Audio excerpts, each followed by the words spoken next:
తల్లి, ఎంగిలి కానిదేది ఈ సృష్టిలోనే లేదు.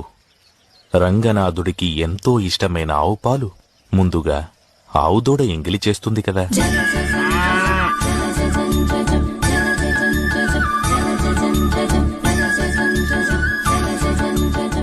పంచామృతాలలో ఒకటైన తేనెను తేనెటీగలు ఎంగిలి చేస్తాయి కదా.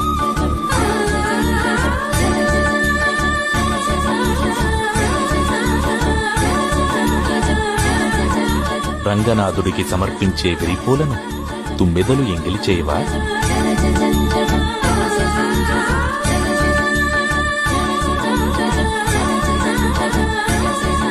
చివరికి శ్రీవారికి ఎంతో మడితో అభిషేకించే కావేరీ జలాలను చేపలు, ఇతర జలచరాలు ఎంగిలి చేయకుండా ఉంటాయా చెప్పు?